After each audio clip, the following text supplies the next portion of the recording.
4장 13절에서 18절의 말씀입니다. 자, 이 말씀은 성경에 하나님께서 하나님의 나라를 완성하는 이 정한 때와 그 부활과 주님의 초림과 재림에 대한 비밀한 계시가 다 함축되어 있는 말씀이에요. 이게 데살로니가 전서 4장 13절에서 18절의 말씀. 그래서 이 말씀을 풀려면은 창세전부터 알파와 오메가이신 예수님이 말씀하신 그 모든 비밀이 다 열려야 이 말씀이 증거될 수 있어요. 그래서 이것이 창세전부터 새하늘과 새 땅을 완성하는 그 비밀이 바로 이 말씀 안에 다 있다는 거예요. 이 데살로니가 전서 4장 13절에 18절은 그냥 읽고 그냥 이런 거구나, 휴거됐구나, 우리가 주님 오시면 공중에 올라오는, 이렇게 단순하게 생각하면 믿음이 생길 수가 없는 말씀이에요. 이 말씀을 풀면 성경이 다 열려야 돼. 전부 다 열려서 내 안에 있는 영의 증거가 되면 이것이 내 안에 실체가 돼버려요. 네. 놀라운 말씀인데 이 말씀을 증거하는 사람이 없었기 때문에 우리가 그냥 뭐 휴거가 어딨냐 뭐 별소리 다 하는데, 하여튼 그 성경을 모르는 자들이 하는 얘기고, 우리가 이제 정말 이 때가 가까운데 이 말씀이 가장 우리에게 필요하고 중요한 말씀이에요. 부활과 재림에 대한 이 비밀한 계시가 다 함축되어 있는 말씀이에요. 이 안에 성경은 참 놀라운 그 하나님의 지혜와 지식의 말씀들인데, 자, 데살로니가 전서 4장 13절에서 15절의 말씀을 가지고 먼저 나누기 원합니다. 너희가 알지 못함을 우리가 원치 아니하노라. 이는 소망 없는 다른 이와 같이 슬퍼하지 않게 하렵니다. 우리가 예수에 죽었다가 다시 사심을 믿을진데 이와 같이 예수 안에서 자는 자들도 하나님이 저와 함께 데리고 오시리라. 우리가 주의 말씀으로 너희에게 이것을 말하노니 주 강림하실 때까지 우리 살아남아 있는 자도 자는 자보다 결단코 앞서지 못하리라. 이게 바울이 증거하는 게 아니에요. 바울은 이미 성령의 기름 부음을 받고 알파와 오메가이신 주님의 부활, 초림에 오실 때와 부활과 재림에 대한 깊은 영역의 비밀을 알고 성령이 그를 통해 마지막 때 일어날 일들을 증거한 거예요. 이 말씀이. 자, 그래서 예수 그리스도 안에서 잠자는 자들이 있다. 그 예수 그리스도 안에서 자는 자들, 그들의 실체를 증거하려면은 무엇보다도 예수 그리스도의 본질을 알아야 돼. 본질. 예수 그리스도의 본질을 알아야 그 안에서 잠을 자는 거예요. 예수님 안에서. 그 자는 자들은 도대체 누군데 예수님 안에서 잔다. 이 예수님의 본질을 알면 그 안에 자는 자들의 실체가 증거되는 거예요. 이 예수 그리스도의 본질을 알게 되면 어떤 일이 일어나느냐? 성경에 감춰 있는 부활과 예수님의 초림과 재림에 대한 비밀한 계시가 다 열려버려요. 이 예수 그리스도를 알아야 돼. 예수 그리스도. 예수 그리스도는, 예수는 그리스도 뭐 이런 찬양만 부르고 예수님은 사랑의 주님 막 이러고 그것만 알지 예수님의 본질을 아는 사람이 하나도 없어요. 자, 그럼 우리 본질을 좀 알아봅시다. 오늘 예수님의 본질을 우통 벗겨야 되는데 이거 더워서 예수님 본질만 얘기하려면 안에서 불이 나가지고 이거 다 벗어야 되는데, 자, 이게 얼마나 중요하냐면 우리가 신앙생활을 하고 믿음을 갖고 우리가 성경 안에 하나님의 비밀한 것을 깨닫고 우리 안에 평안이 오고 이 모든 것들은 결국 이 땅에 사는 우리가 하늘나라로 가기 위한 거예요. 하늘나라. 근데 성경은 하나님 나라를 가려면 혈과 육을 가지고는 못 가니까 네가 부활해서 가야 된대.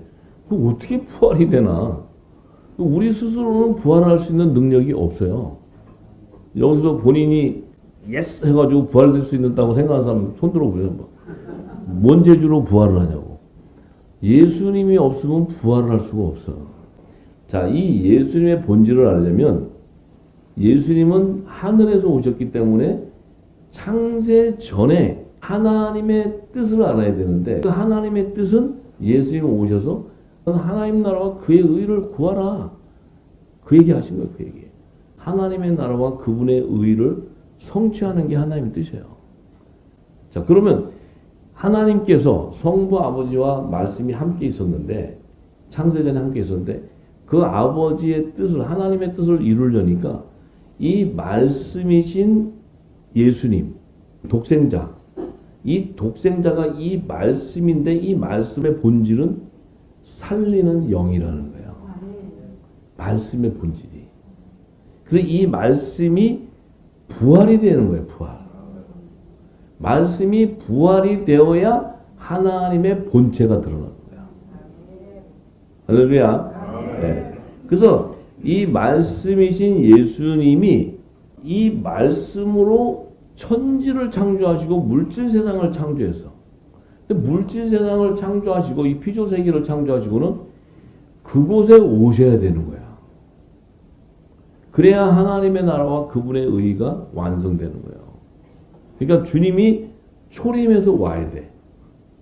자, 그러면 이 말씀이신 영이여 생명이 볼 수 없는 말씀이 어느 날 이 물질 피조 세계로 들어와서 생명이 되어 들어와서 이 생명이 하나님의 본체의 형상으로 드러나 버려야 돼.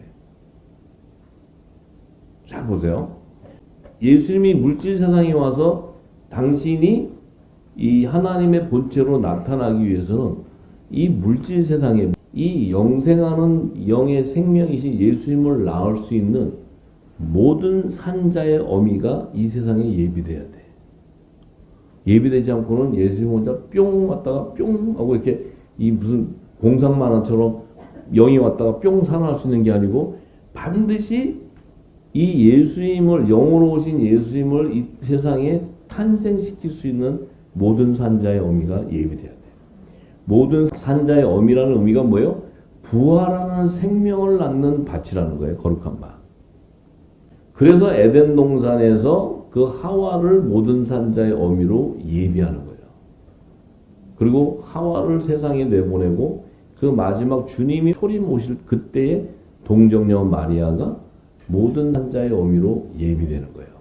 주님이 오시는 타임에. 에덴 동산의 하와가 이 세상에 나왔을 때는 첫 아담의 부인으로 나와서 이제 아벨도 낳고 가인도 낳고 이제 셋째 아들 셋도 낳고 하는데 주님이 오시는 타임에는 반드시 동정녀 마리아가 모든 산자의 어미로 예비돼야 된다는 거예요. 자, 그럼 왜 동정녀 마리아가 필요하게 되냐면 주님이 오실 때 이 땅에 그 육신이 말씀이 임할 수 있는 하나님의 집이 예비돼야 돼. 집. 육신이란 말이야. 육신 하나님 집. 잘 보세요. 이 육신에 마리아의 육신 안에 성령으로 잉태가 되는 거예요. 성령으로. 영이 와서 잉태가 돼. 잘 보세요.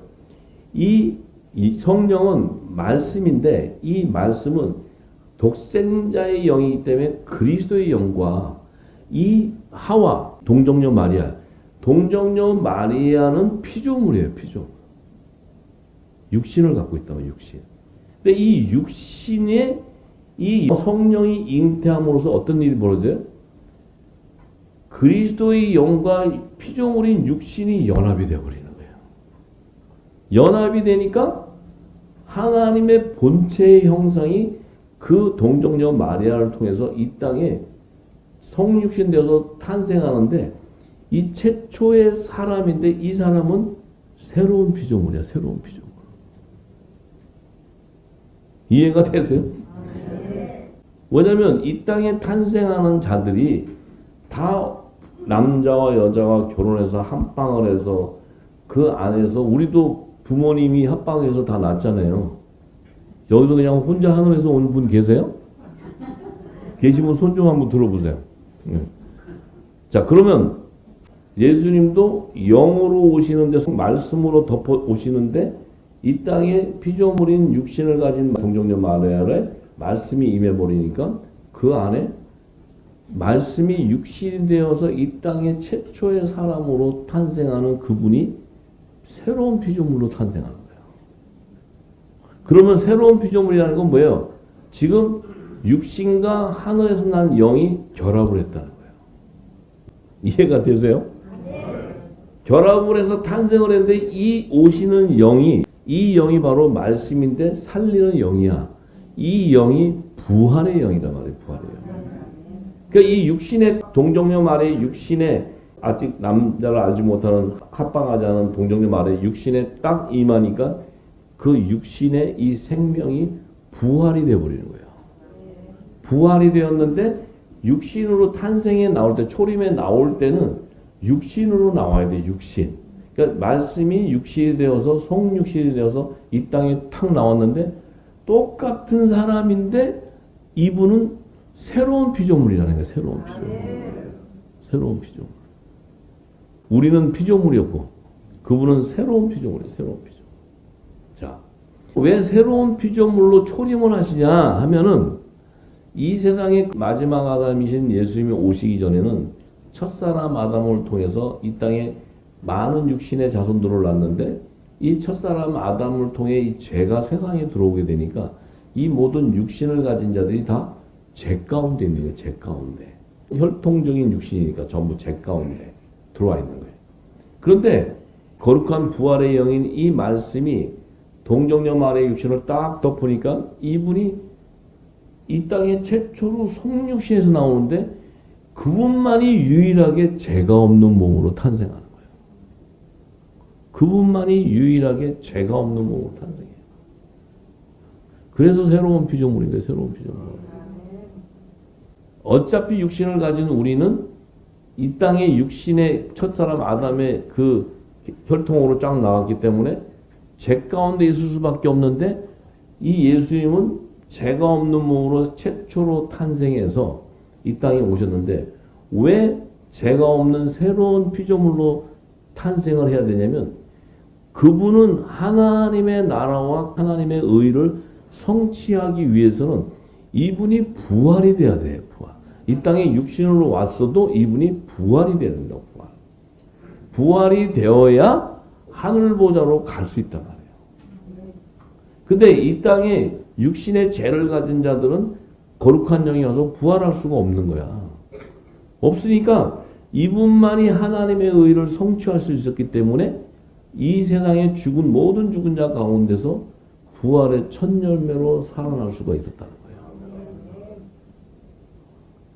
자, 보세요. 이 예수님을 얘기할 때 우리는 그분 안에 있었던 복음의 신데 우리의 정체성을 생각하면서 가야 돼요. 지금 우리는 그분 안에 있었던 생명인데 우리랑 그분하고는 우리는 보면은 이 땅에 부모님을 통해 우리가 나왔기 때문에 피조물과 같은데 우리 역시도 새로운 피조물이라는 거예요. 왜 새로운 피조물이냐? 복음에 씌었는데 성령이 인을 쳐버렸거든요. 인을 치니까 우리가 어떻게 돼요? 우리가 죄 가운데 있었던 육신인 줄 알았더니 성령이 인을 치니까 내가 거룩한 부활의 영인 성령이 거하는 성전이 되니까 내가 어떻게 돼요? 내 자신이 성육신이 되어버리는 새로운 피조물이 되는 거예요. 이 새로운 피조물이 되어야 우리도 그분의 몸과 연합을 이뤄서 갈 수가 있어요. 이게 복음이에요. 이게 복음. 이해가 되세요? 그러면 깊은 영역을 깨닫고 있는 거예요. 지금 깊은 영역. 지금 이게 영의 생명을 터치하는 거예요. 영의 생명을. 우리는 이 땅에 의식적인 예배를 하는 게 아니고 우리는 성령과 우리 영이 교통함으로써 내 안에 있는 영이 살아나야 돼요. 그게 예배, 영적 예배. 할렐루야. 자, 그러면 이분이 새로운 피조물로 오셔서 부활의 첫 열매로 하늘 보좌로 갔기 때문에 하나님의 의를 성취하는데 그런데 또 중요한 것은 이 세상에서는 성령으로 오셔서 볼 수 있는 사람이 아무도 없었거든요. 오직 동정녀 마리아만이 남편과 합병하지 않고 임신을 해서 낳은 독생자이기 때문에 본인은 알아도 세상 사람은 알 수가 없어요. 그러면 이분이 하나님이 보낸 메시아고 이분이 구원주고 장차 재림 때 만왕의 왕으로 그분을 증거하는 것이 성경인데 그 증거가 뭐냐면 하나님의 정한 때에 따라 그 역사를 이루어야 돼. 이분이. 근데 이분이 하나님이 정한 때는 뭐냐면 여호와의 칠절기를 완성해야 돼. 이분이 여호와의 칠절기를 완성할 때 그분은 초림에 오신 구원주여 재림의 만왕의 왕이 확정돼 버리는 거예요. 할렐루야. 네. 그래서 그분이 증거한 말씀이 바로 영이요 생명이 되고 그분이 증거한 모든 것이 바로 우리 안에 있는 영을 부활시키는 그 생명이라는 거예요. 그 말씀이.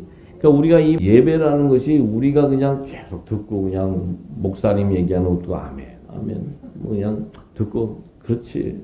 우리가 생각할 때 그런 사람이 그런 거지. 이런 것이 예배가 아니고 내 안에 있는 영이 열리면서 그 예수님이 하신 그 말씀과 성령이 와서 말씀이 기름 부을 때 말씀 속에 있는 생명을 담는 거예요. 말씀 속에 있는 생명을 담고 말씀 속에 있는 언약이 인쳐지는 거예요. 그게 하나님과의 관계가 형성되는 거예요. 네. 우리는 이걸 느껴야 돼. 이걸 알아야 돼. 그래야 그게 예배예요.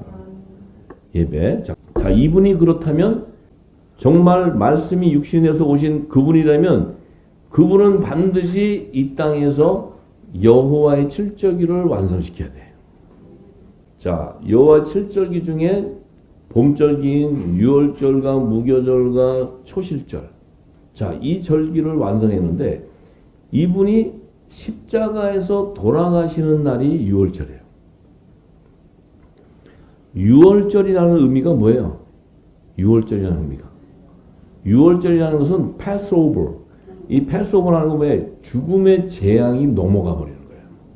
죽음의 재앙이 넘어간다는 것은 사망에 이르지 않고 영생을 보장받는 거예요. 영생을. 우리가 육신으로 볼 때는 예수님이 십자가에서 유월절날 피를 흘리고 영혼이 죽었습니다. 혼이 죽었습니다. 영이 죽었습니다. 라고 이렇게 얘기하지만 실질적인 뭐예요?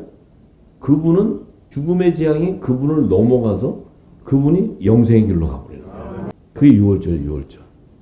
우리가 보는 육적인 눈과 영적인 눈이 열리지 않으면 그분이 죽는 것이 정말 육이 죽고 그 고통 가운데 불쌍히 정말 우리를 위해서 이거밖에 안 보이는데 영안이 열리면 그분이 죽은 것이 아니고 그분이 영생하는 거예요. 이게 기쁨이란 말이에요. 기쁨. 응? 그래서 내가 그리스도와 함께 십자가에 못 박혀야 된다는 거예요. 사도바울 얘기가. 예? 그래서 보세요. 십자가에서 예수님이 우리 눈으로 볼 때는 탁 죽었어. 십자가에 돌아가셨잖아요. 딱 돌아가셨는데 보세요. 우리가 보는 혈과 육을 가진 그 육은 죽었어요. 반드시. 근데 이 육이 사망에 이르지 아니하고 영생하는 몸으로 소유가 돼버려요. 예수님의 몸이 죽어서 무덤에다가 탁 넣어놨는데 우리 육안으로 볼 때는 죽었잖아. 세마포를 둘러서 장사를 치르고 딱 집어넣었어. 그런데 그 육이 죽은 것 같았는데 사망에 이르지 않고 영생하는 몸으로 부활될 수 있는 건 뭐냐면 그 안에 뭐가 없어서? 죄가 없기 때문에.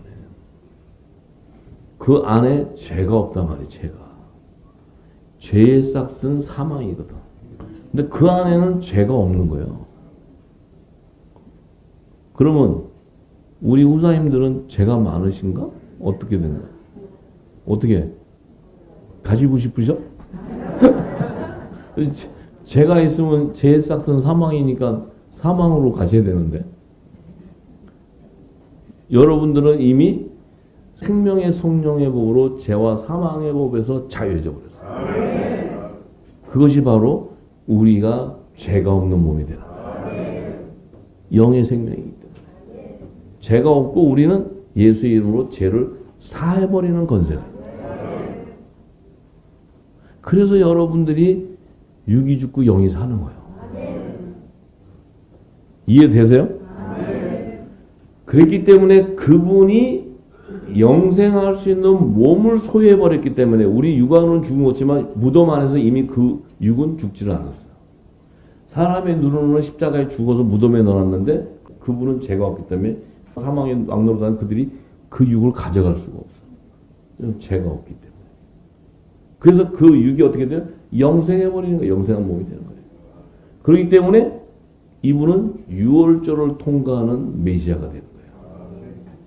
예수 그리스도는 유월절을 통과하는 메시아가 되는 거예요. 우리 우사님들도 어떻게 좀 통과가 하고 싶으신가? 어떻게 통과하시고 싶으셔?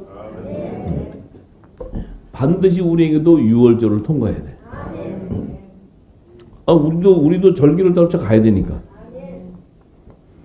자, 이 사망 권세를 가진 자들이 이 땅에 시체를 데려가는 이 죽음의 재앙이 넘어가 버리니까 그 다음 무교절 날에 어떻게 돼? 그 무덤 안에는 영생하는 예수님의 몸이 있는데 그 몸에는 누룩이 섞여 있지가 않아. 그 영생하는 몸 안에는 누룩이 안 섞였단 말이에요. 그 누룩이 뭐예요? 세상의 것이 들어가 있지 않다는 거예요. 세상의 지식이 들어가 있지 않다는 거예요. 세상의 종교 교리가 들어가 있지 않다는 거예요. 그 세상의 종교 교리와 세상의 그 철학은 이 땅의 세상 신을 섬기는 우상을 숭배하는 교리예요. 종교 교리. 종교형이라고 해요. 종교형.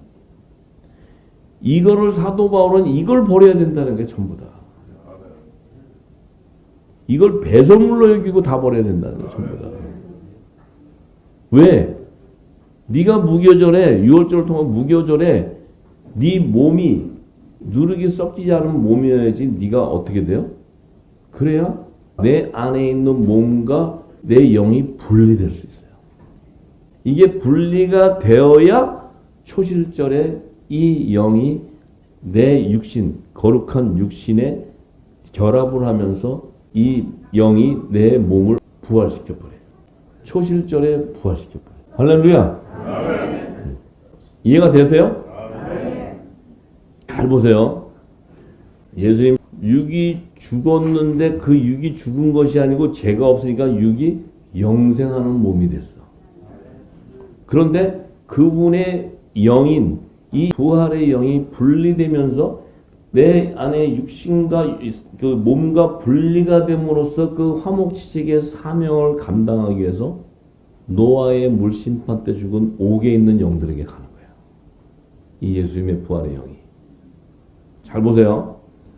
가셔서 이 영은 바로 뭐예요? 새 언약으로 제정한 천국의 말씀이에요. 이 말씀이 그들에게 전파되어 버리는 거예요. 전파가 딱 되는 순간 하나님 뜻이 뭐예요? 어린 양의 생명체가 다른 생명체에 기록되어 있던 노아의 온 집을 구원해 버렸어요.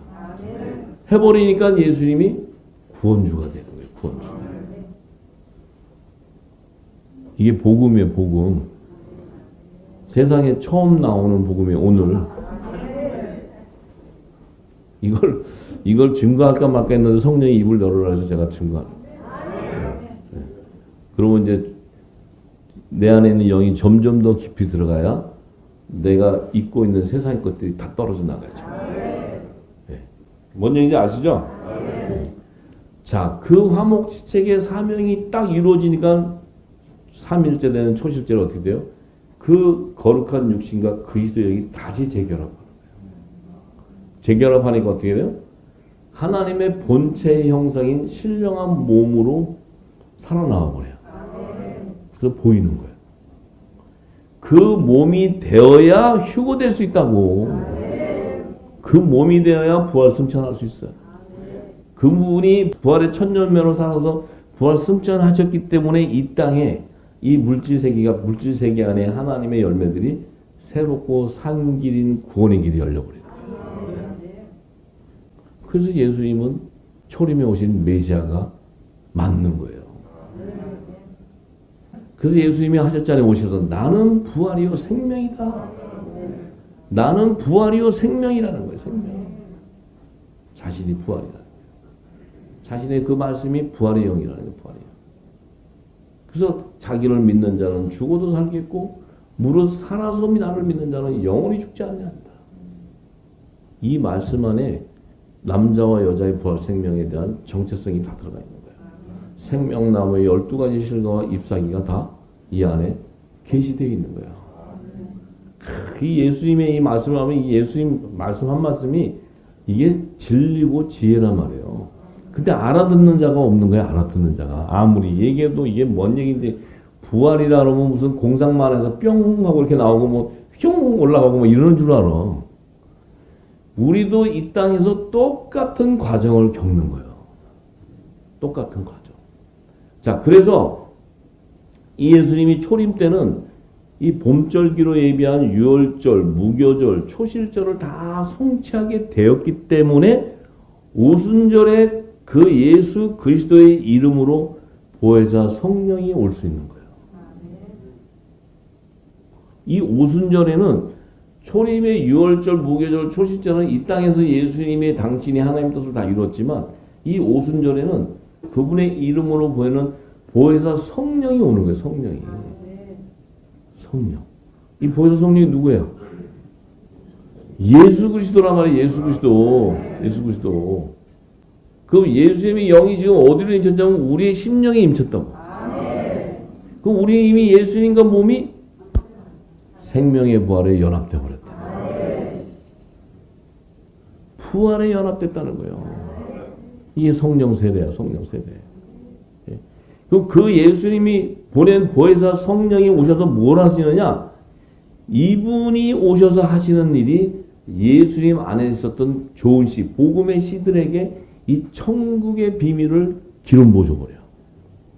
예수님이 증거했던 모든 비유의 말씀, 창세전의 일들을 다 알려준단 말이에요. 이 천지를 창조하기도 전에, 물질 세계를 창조하기도 전에 있었던 하나님의 모든 비밀을 다 기름 부어줘버려요. 그러니까 이 기름 부음을 받은 복음의 씨가 어떤 열매가 되냐면은 성령의 처음 익은 열매로 맺혀지는 거예요.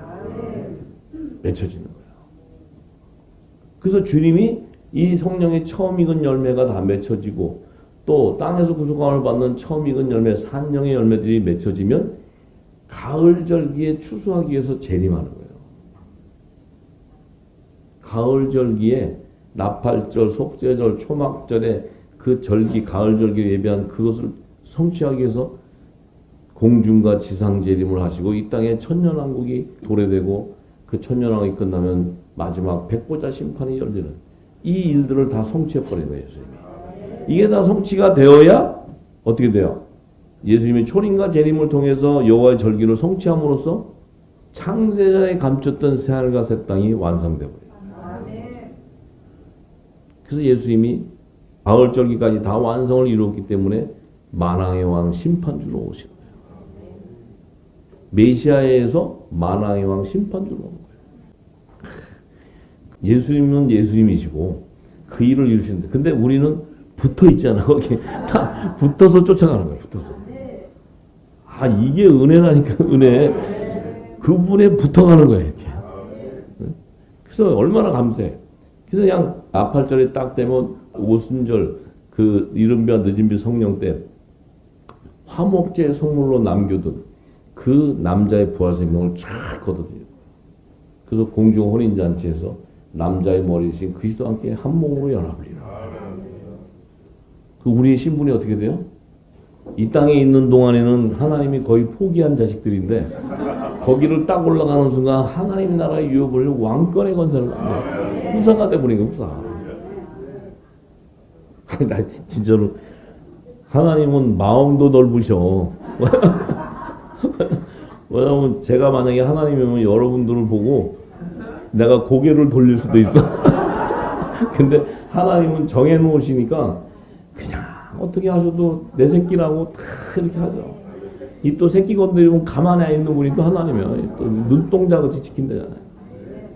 진짜. 근데 복을 받아도 뭔 복을 받았는지도 몰라.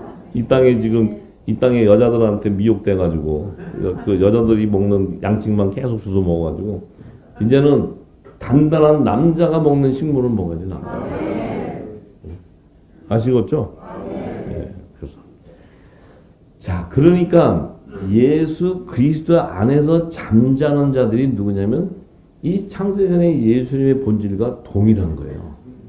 그 동일한 말씀 안에 있었던 복음의 씨였다는 거예요.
할렐루야. 우리 땅에